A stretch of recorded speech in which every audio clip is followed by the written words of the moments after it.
close to 60 years. He said the bad thing about going to Israel is you have to go the first time, because the first time you're just trying to get some kind of feel for how it even looks and what it means. And then the second time is when you really start to learn and absorb. And if I go back a second time, it won't be for 18 days. It'll be a whole different pace and a different approach. But I'm thankful that I was able to go, and I thank you for allowing me to get away. But Amman, Jordan is such a significant place in biblical history. Most people don't go to Jordan. Amman is the capital of Jordan. It's the largest city with about 4.1 or so million people. And they are, as you can see,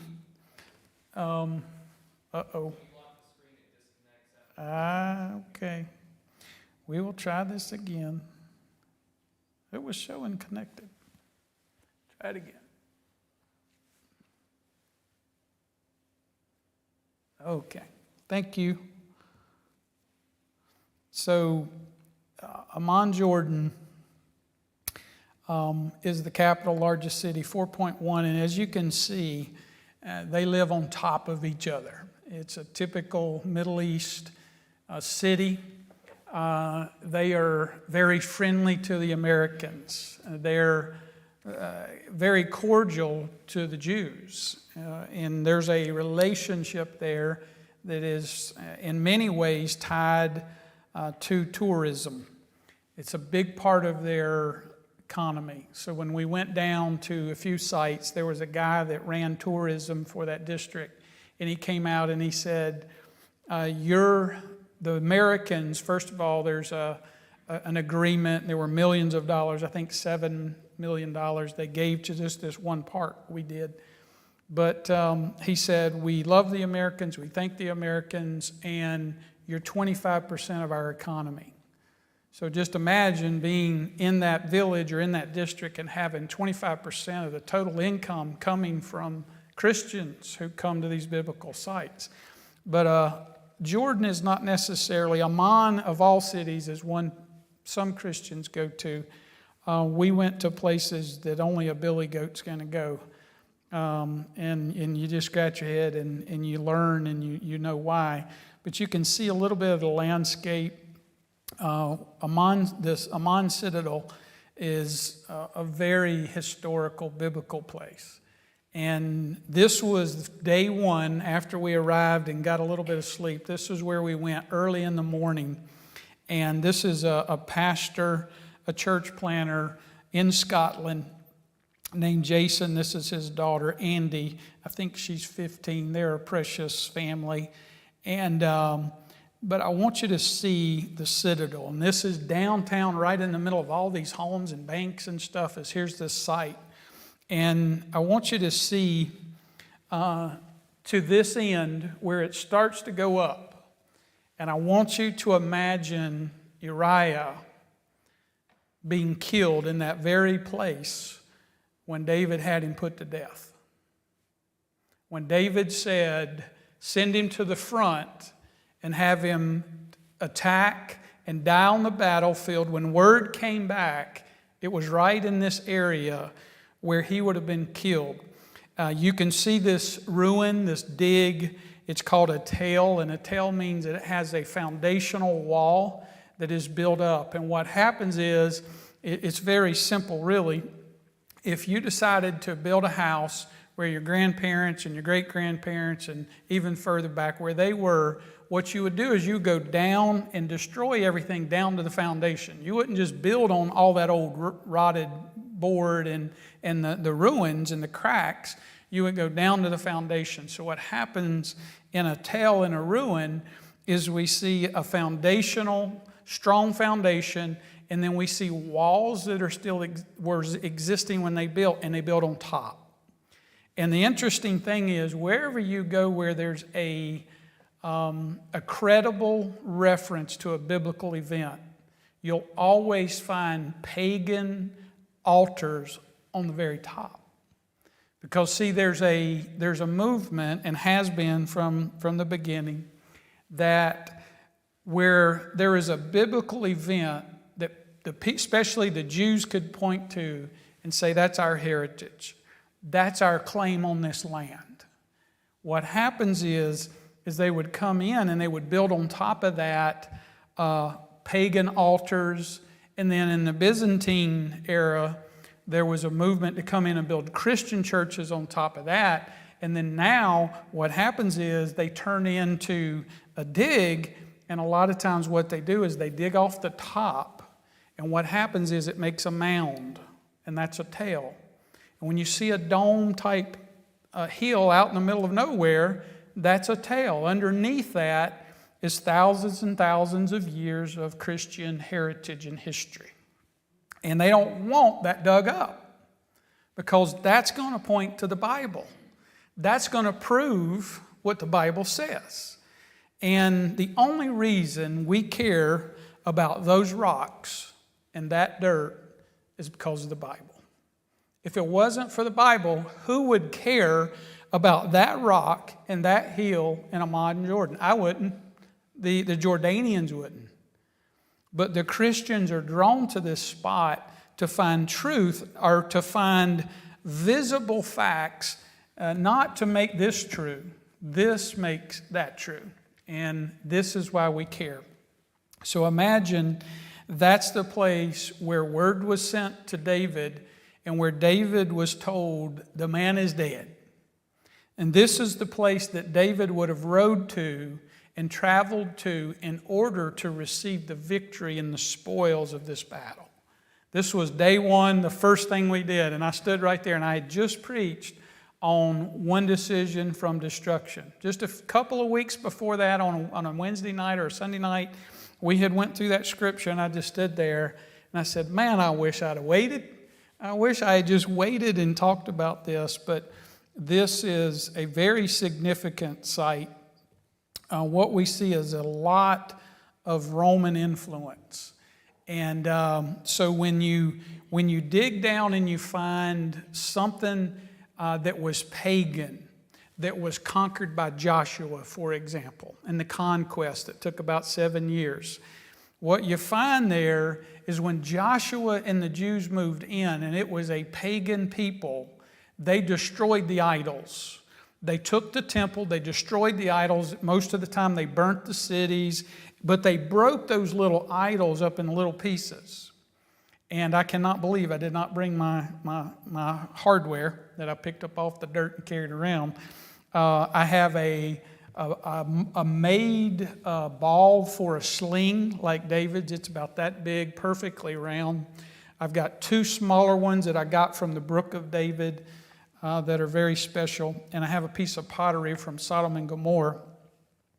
But when we go into a place and it was Christian, it was God's people taking over, the pagans would take those idols and take them back, and they would become part of their worship.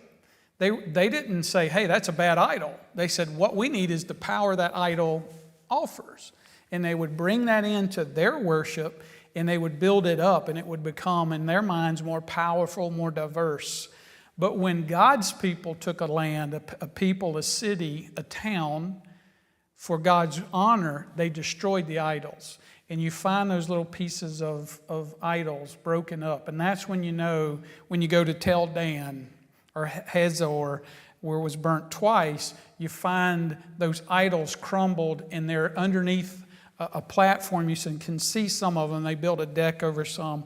But right here would have been on this side, coming up this way, there's a valley, there's a Roman theater, but that would have been where Uriah would have been given his life at the command of David. Pretty significant.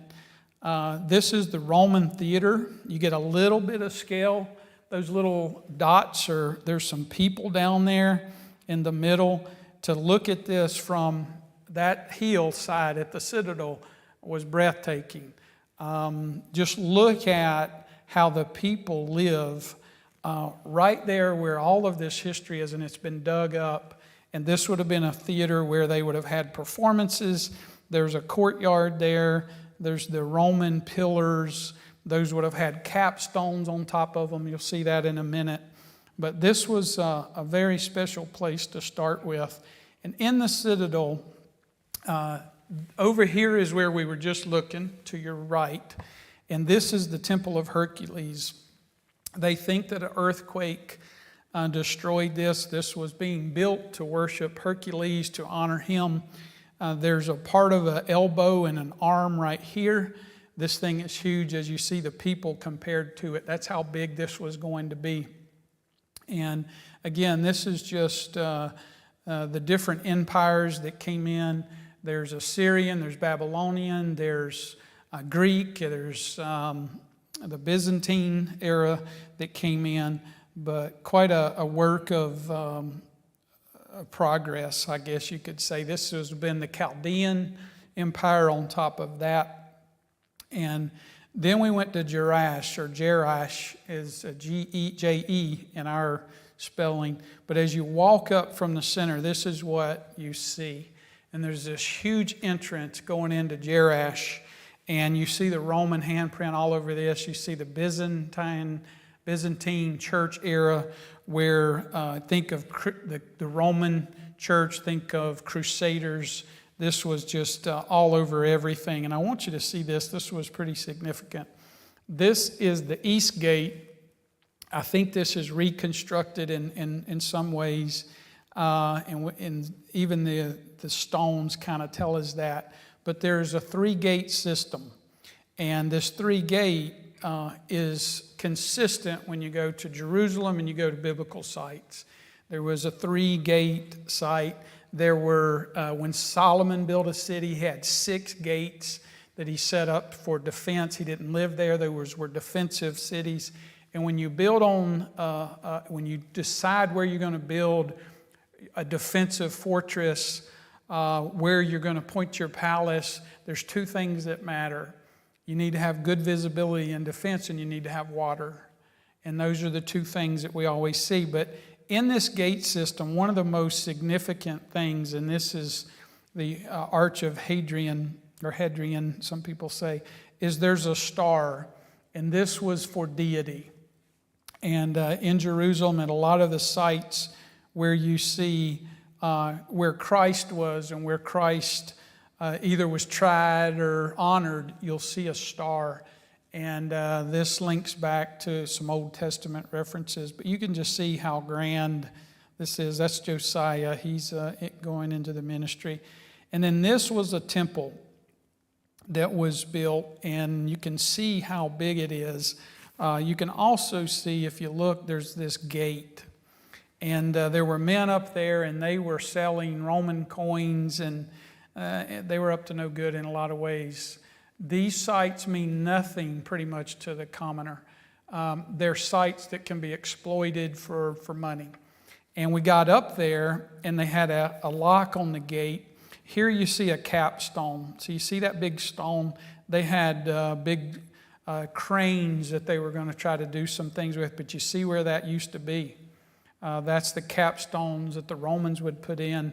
And but this gate was locked, and we got up there, and there were 45 of us. And he said, I can unlock the gate for some money. And okay, so how much money is this? Somebody took care of it. We went on in. Down in the bottom of this church and this temple, this pagan temple that was built on top of a holy site that no one wants you to find, was chambers where they kept the temple prostitutes.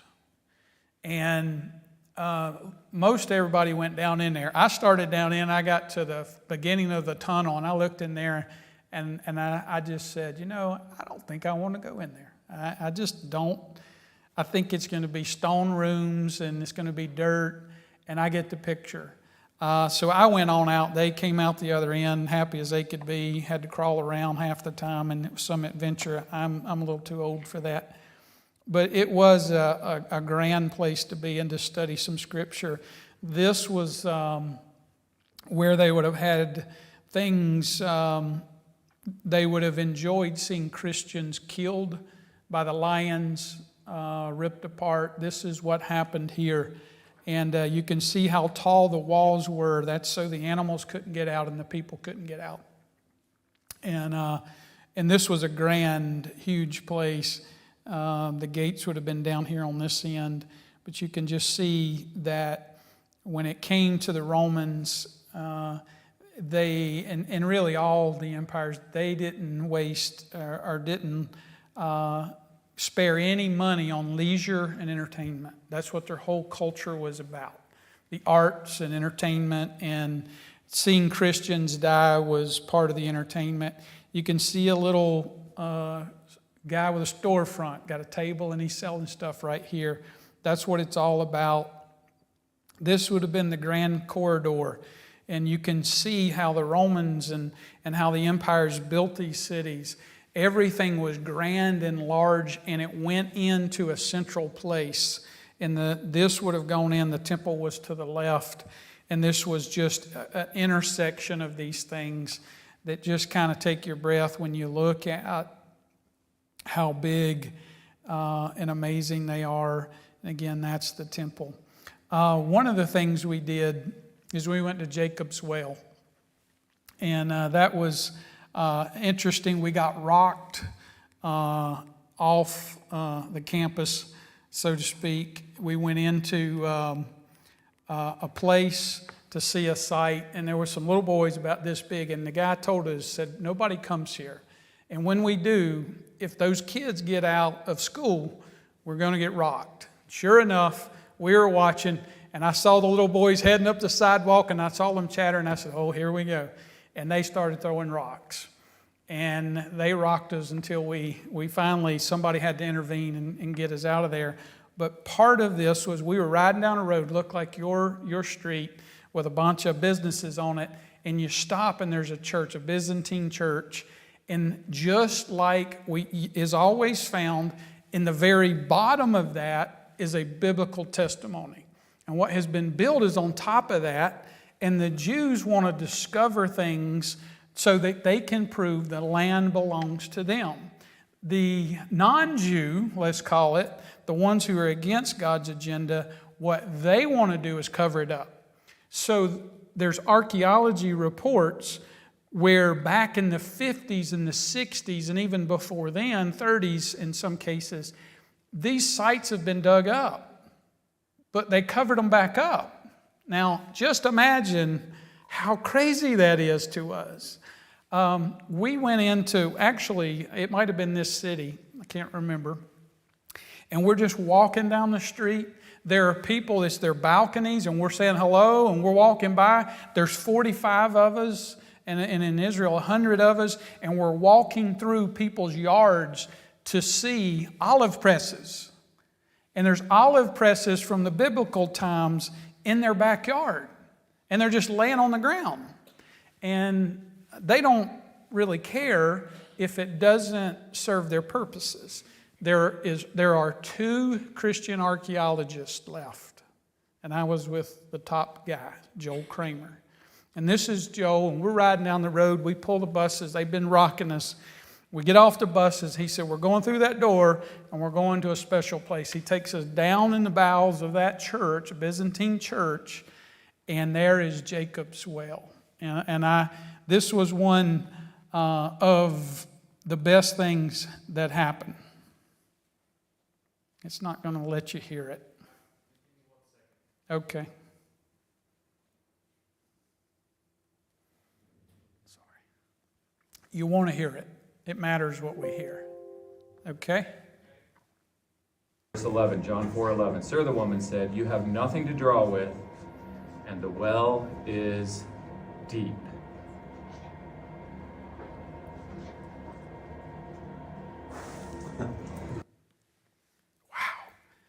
It's like 155 feet deep. And that's Jacob's Well. That is where Christ was. And it was a holy moment. I mean, I get chills thinking about it. And there were 45 of us. That were so many we couldn't even fit in the room. And it was a great time. We went to Caesarea Maritima, where I had just preached on. You remember Caesarea Maritima? And we had preached about Paul's journey and what had happened there in the book of Acts. Well, we went there, and I'm going to tell you, Our minds and our imagination has not done God's word justice. When I saw this place, all I can tell you is Herod was a brilliant designer and builder. He was a maniac, but he was brilliant. And when you see what he did, and there wasn't a port there, so all the traffic of industry was coming by them and wouldn't stop. And he had the revenue from the temple, he had the revenue from taxes, and he had some different tariffs, but he couldn't get that income. So what he did is he dreamed up. Now the vision that he had was brilliant.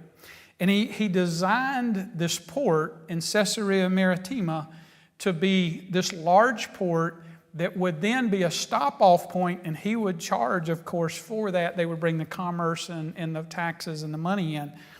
They could store 300 ships in his man-made port. Now just fathom 300 ships in that day. I mean, it's kind of easy for us. We can go to Singapore and we can look at them lined up and go, no big deal. When you see how he did this, he had a place where they did chariot races. They had put 3 pagan type altars up on the top so that everybody came into that port said, basically, hell to the Roman government. It was all about Rome, and he was trying to buy political points for that. But there was I think it's the largest theater that remains, but I want you to hear what we experienced in this pagan Roman place. This would have been probably where Herod came and died when the worms ate him up. Remember what it said? That he went into the theater.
Acoustics of this theater. It's incredible.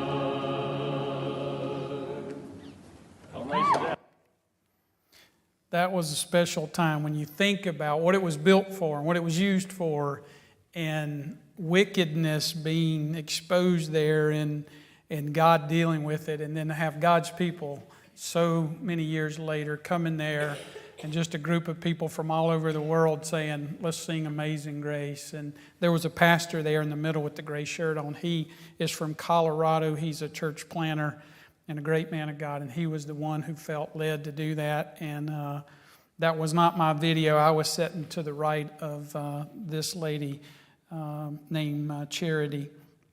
And but then this is a little bit later. We go over to Sea of Galilee, and we get there, and it was getting about dark. We had been to a church that was a Byzantine church, and again was covering up some things. And we had a boat that we went on, it was these Jewish men, and there was this one who owned it, and he was very close to the man who was leading our group. And they had a great time and talked, and we got out and we started out, and it was about the time the sun was setting, the fog was setting in, and I just sat there and chills ran up my spine. I said, this is where my Lord walked on the water, right here in this same body of water. And I started to think about when the people, the masses were trying to come to him and how much he used this area. It was special. But I want to tell you, what I'm getting ready to show you, was one of the high points as an American, to think about the relationship that we have with the Israelis.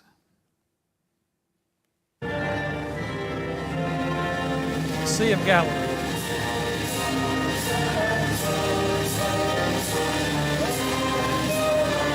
Special.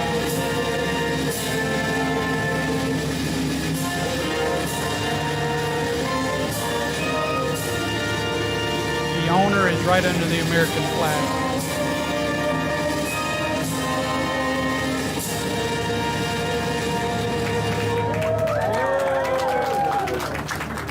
That was a proud moment. I thought, man, I wish the church could be here, to be on the Sea of Galilee and to be with a Hebrew man who owns a boat, who saw us as his friends, who appreciates our relationship and is willing to put up Old Glory and fly her high and proud right beside the flag of the Israelis, and to go down the Sea of Galilee with all those other boats and people around and playing the allegiance and having us sing and stand and everybody taking their hats off. I just thought, I am proud to be an American, and I'm proud to be their friend. And it was just a time that I will always remember. One of the most special times, as we get to the last picture, was our last or next to the last day. Actually, I think it was our last day. We went to Gethsemane. The night before, we had gone out in Jerusalem, and we'd gone to the old Western Wall. We'd gone to the other side of the city of David, and there wasn't a whole lot to see. The issue with Jerusalem is so much has changed. There's so many things that were part of the city of David that are now outside of the wall, and things have just been changed. Some things are there's remnants, like the Western Wall. Right across that Western Wall is the mosque, and underneath it is covered up the threshing floor. So there's always a common theme. Biblical site that preaches, teaches, and confirms the ownership of the land and who the Hebrew people are in God's plan is always covered up. And if Christian archaeologists don't have what they need to go dig it up, it's never going to be dug up. We are the only hope we have, are Christians, of digging that up. And what happened is the museums used to fund archaeology. And the museums would get together and they would put the money in and they would pay to have it done. And as things were taken out, they would bring it into a central depot, and then that facilitator would distribute those artifacts into the different museums. Problem: if I'm an Arab and I have Jericho, which we went to, and I have Jericho in my land, don't you dare send that artifact to the Israelis. And there was a problem, and all of a sudden they shut that down. It became a political weapon. And so what happened is the museum says there's a law now that if you dig it, it goes to the nation where it's dug. So the Hebrews weren't getting any artifacts anymore. And they said, well, we're not funding that. Why would we put money in on the Arab side? And most of the times they're being destroyed. A lot of them, they're being destroyed because they're evidence. And so now the universities are funding it. Oh boy, that's a conservative group of people looking for biblical truth. And that's why you have 2 archaeologists in the world that are truly biblical archaeologists. They're seeking truth. And I thank God for Joel Kramer. I thank God for that man. He is doing a work that I think is just as important as any sermon. He pastored in Utah to the Mormon people for, I think, 6 years. And he grew up in Saudi Arabia. His dad was in the oil business and worked there and raised his family there. He came to Utah, had a family, pastored, and then he's been in Israel. He was there for, I think he's been over there living now as an archaeologist for about 17 years. But you have secular archaeologists that we snuck into their places, okay? They ran us off. They did different things. But we would go in a back way and climb up a mountain to get there. That's how this man does not stop. He will, there's chains up. We're not allowed in there. Okay, we leave and we go 18 miles and climb up the hill like a mountain goat, and we get there and he teaches us till they run us off. That's who he is. He's one of my heroes. And we snuck up and went to a place, and he said, the guy who is digging here claims that this is Sodom. It's not Sodom. I had you at Sodom yesterday morning, and this is not Sodom, but see, this meets the agenda. And it's a political move to try to discount this and to work to whatever political agenda they have. It's all been weaponized in a sense. But on the last night, we went out that night at dark, and we stood where Christ would have been brought out, where Pilate would have been before Pilate, where Pilate did all he could to release him, and where he would have to sentence him, and where Christ would be taken to die. And then the next morning, with that in the background, we got up early, and we'd already been to Hezekiah's tunnel. I have a video and some things of that. But we came down out of this Jerusalem, and we walked down into the Kidron Valley, where the blood would have been running from the sacrificed animals, and we made our ascent up into the Garden of Gethsemane. And on the hill there's an Arab side and a Hebrew side, and there's all these tombs, and you pay big to get your tomb there, because their thought is those are going to be the first to rise. There's something going to happen there, and they play prayers against each other, and they do all kinds of things. But we walked down into that valley, and it is deep, deep, deep, and it's been covered up. It's about 50 feet more shallow than it used to be, because everything's been piled in there. We went down in and we started up. And when we started up, there was just this a very special feeling I hope we all had. Very humbling, thinking about the Lord making that ascent and going up that hill into the garden. And we got to the garden, and they believe that these trees are authentic. They believe that these trees are where your Lord went to pray and to suffer. There was a cave that we went over to afterwards, is a little further down the hill, where he would have taken his disciples and talked and did some things. But this was a very special place. It's fenced off because people were going in and breaking branches and bringing stuff home and put it at risk. But this was kind of the pinnacle point of the trip when we were leaving.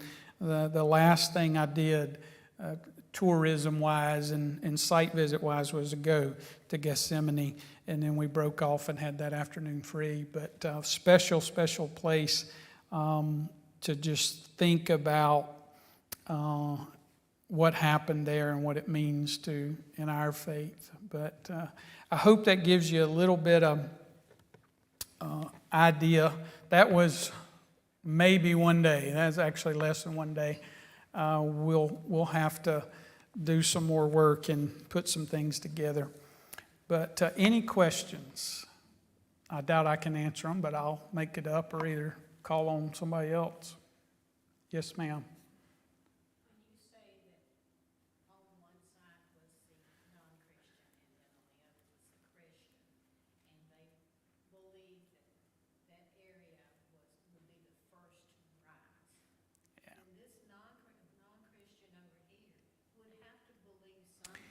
Yeah, it's more about what and it's not Christian either side, sadly enough. It's Judaism, maybe, and it's Arabs.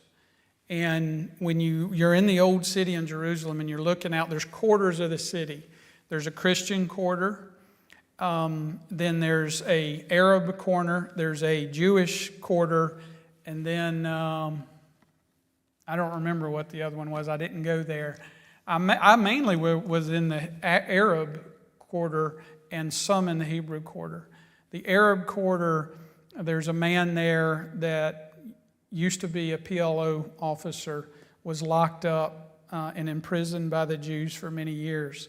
He became a Christian, and there's a connection with who we were with, and I can't say his name, but he became a Christian, gave his life to Christ, was mistrusted, mistreated for a long time. But now he has a place in the middle of the Arab quarter that is all about the Christian faith. And we bought a nativity set like this out of olive tree and a shepherd. And when I was getting ready to leave, Joe was there with me. And I said, "Can I pray for you before we leave?" And he said, "Sure." I said out loud and in public, he said, "Sure." And so we put our arms around each other and we stood there in the middle of that quarters and we prayed, and we didn't lose our head or anything. People were nice and at least patient. But when I say there's two sides, when you stand in Jerusalem and you look out on this side, and I've got some pictures that I'll have to kind of put together, but on one side you just see all these tombs. And they're layered just like this all the way down. And I would say the elevation is probably 600-700 feet straight up. It's coming out of the Kidron Valley. The Gethsemane's over here, and this hill's here with all these tombs. And all over that bank are these loudspeakers. And they have 3 calls to prayer each day. I think 5 a.m. is when my wake-up call through the prayer, the screaming system. And they start to pray as Arabs. And then on the Hebrew side, which is not Christian necessarily, probably not, they are praying in Hebrew on their speakers. And this is all coming together in the sound waves, and you're kind of in the middle. It's not that they believe necessarily in the rapture and the resurrection, but on the Arab side, I don't know what they believe. I can assume it's got more to do with their God and their belief system. But there's money paid, good money, to try to be at the highest level, and different things, characteristics even about. I don't want to be disrespectful. It's what they believe, and it's how it's laid out. But then over here, on the Hebrew side, you have the old city and the newer city. And you have different levels of belief, just like you would here in the Christian faith. But those who are have the most zeal about their faith wear the traditional attire. They have the long curls and lots of different things. And they even represent their tribe and their village and some about their family heritage based on what they're wearing. I wouldn't know how to identify it. But there's some that are down on that wall, bless their heart, and they're calling out to Yahweh. And there's some who are praying, and I don't know what they're saying. It's a different language, but they're all just right. You're right in the middle of this little bowl of all these things.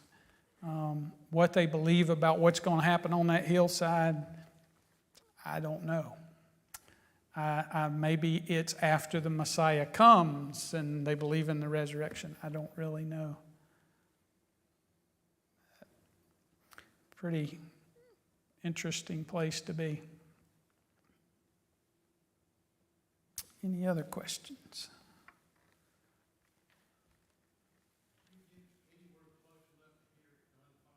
Yes, sir. I don't know about anger, but there was stuff going on. We were in the West Bank, and we went to Mount Ebal, and nobody goes there. And we came with 100 people in 2 buses out in the boonies, and we passed through the checkpoints. They have an A, a B, and a C district. And you're really not supposed to be in the C district. And we were in the C district. And we went in, and There was the Israeli Defense Forces that showed up in a Hummer, fully equipped, and got us out of there, and we had a helicopter escort coming out. Those are, I don't know that I have that, but I probably do on my phone. But when we were there, there was definitely something going on. You could hear it. I think it was probably more artillery practice and drills that were going on. You could hear things in the background. We had a lot of aircraft. Matter of fact, when we were at the Citadel, there was a bomber kept flying through. I think he was probably doing intelligence work and jamming radars because he was right on the border. We were right there at the border, and we were blessed enough to see the Jordan where Christ was baptized and John the Baptist, and where they came into the Promised Land. We saw that both on the Jordan side and the Israeli side, and there were very different experiences. On the Jordan side, we came through basically kind of a man-made jungle, or maybe revitalized jungle, and it had a little walkway, and every so often you'd see a Jordanian soldier with an assault rifle and everything. And then you get to the Israeli side, and they had 2 armed soldiers, both female, sitting on the benches on the other side just talking amongst the people. And right there you have the border, and you have the Israeli flag, and you have the Jordanian flag, and you have armed guards sitting right there watching you while people are being baptized. But there was a lot of noise. I don't know who was doing what. But there's definitely, I think everybody could feel the tension, would be the way that I would put it. I was going to try to find something that showed that, but I don't see it on here. But I don't think we were in any obvious danger. I think we were in an area we probably would have been better off not to have been, but I think we were reasonably safe. Before dark.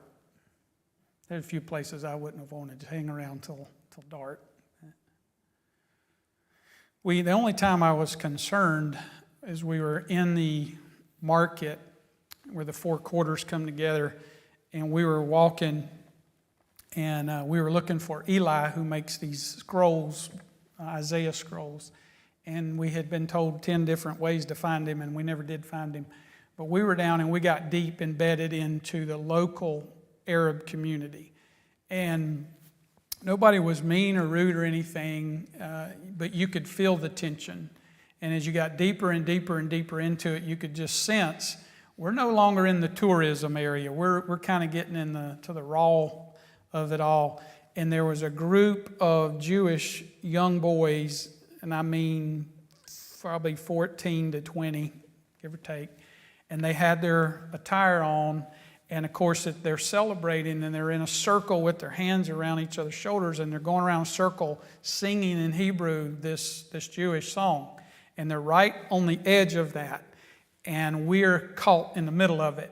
And the police came, and the police were trying to intervene and get in the middle of it, and they were blocking people, which was creating some concern. That was the only time I felt like I was in the wrong neighborhood. But we did a 180 and got out of there and did just fine. For the most part, everybody was very friendly and happy to take your American dollar or your shekel. Didn't matter to them. They were good to us. The people who own the hotels could not have been nicer and better. They went out of their way to make us feel comfortable and be taken care of. And Jerusalem, the new city or the old city, was the loudest city I've ever been in. And the air conditioning didn't work, and it got warm, so we had to open up the window, so it was hard to sleep because of that. It was nonstop. Sirens and police and SWAT teams, and then parties and yelling and music. It was just constant. So we had good food. We had very good food in the hotels, especially. They went out of their way to make sure we had buffets, and I ate like a king. There were a few days on the road when we were traveling. There were days when we were in the bus, really from 7 a.m. to 9 o'clock at night in the bus, going from one place or on a journey, and you would eat a sandwich or something on the bus that, I wouldn't want to write home, tell Mama about, but it wasn't bad. It just wasn't all that great. No barbecue, for many reasons.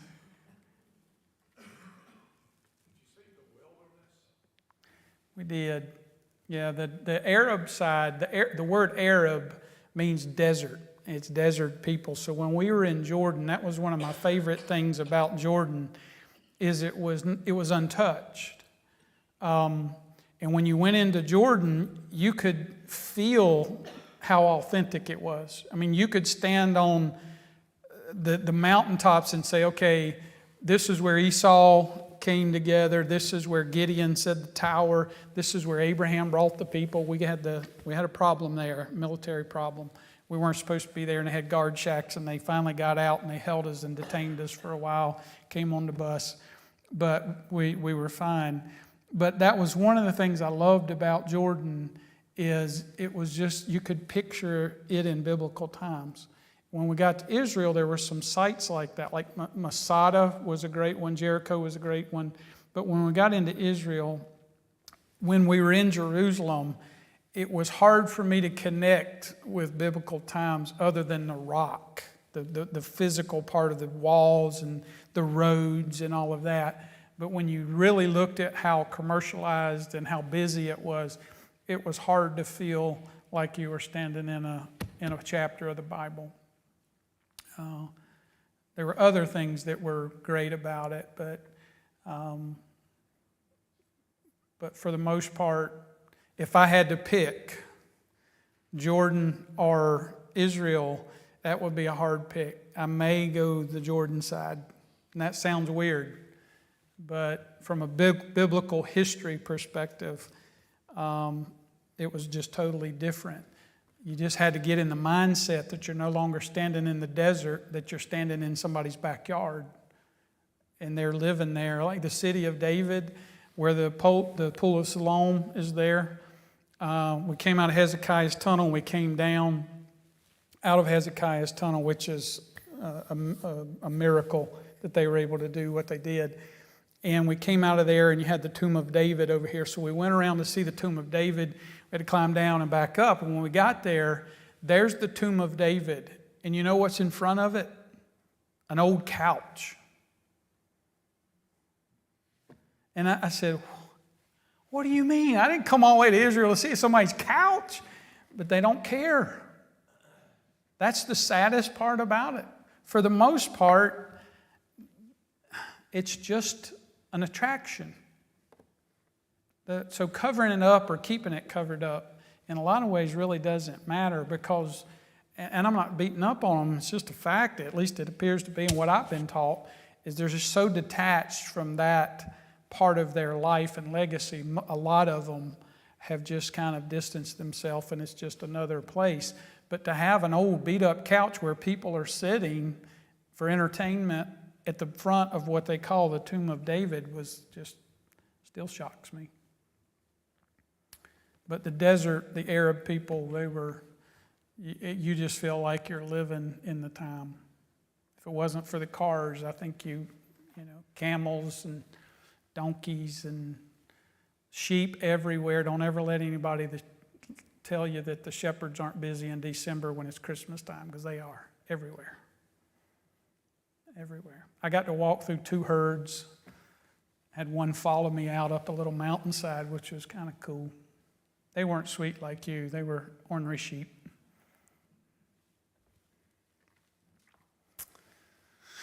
All right. Any more?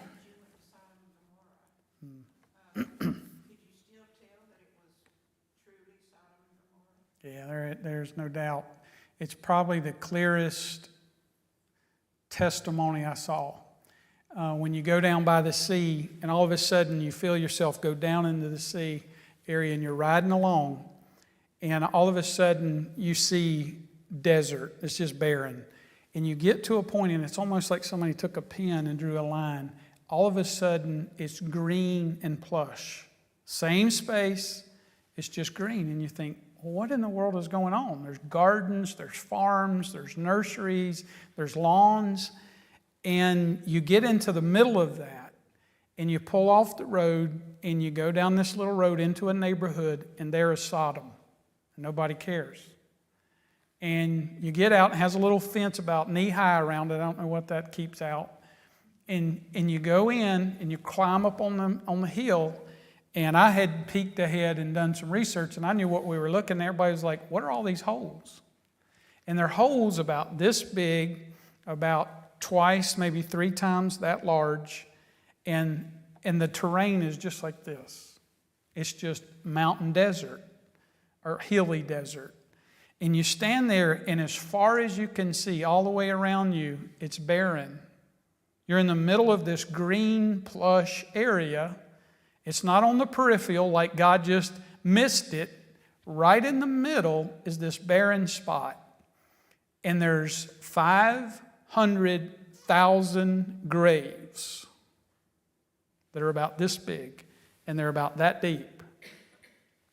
And the reason is the local tent dwellers come in and set up tents, and they come in, they pillage those graves to get artifacts to sell, which is such a blessing because we wouldn't know where Sodom is in a way. You can read the Bible and figure out north and south and all of that, but when you go into those tombs and you walk down and step into one of those holes, what you see is a burn layer, very distinct. You take your hand and you dig into the side of the wall, and you got charcoal in your hands. And the question is what happened to the bones, and why is the pottery burned, and why is it down in the earth? Because when the sulfur came down from heaven in judgment, it burned into the graves of the people and burned them up in the graves. 500,000 of them. And Joel's in a museum a while back. I'll share the video with you. And he goes to a museum and he says, where did these sulfur balls come from? And they said, well, so-and-so found them. He went and talked to me. He said, I've been looking for those for years. I've been up in Sodom, and I know it's Sodom. Where are they? He goes, oh, you're looking in the wrong place. He said, think about it, Joel. He said, they're burning fire. If they're not put out, they destroy themselves. They're consumed.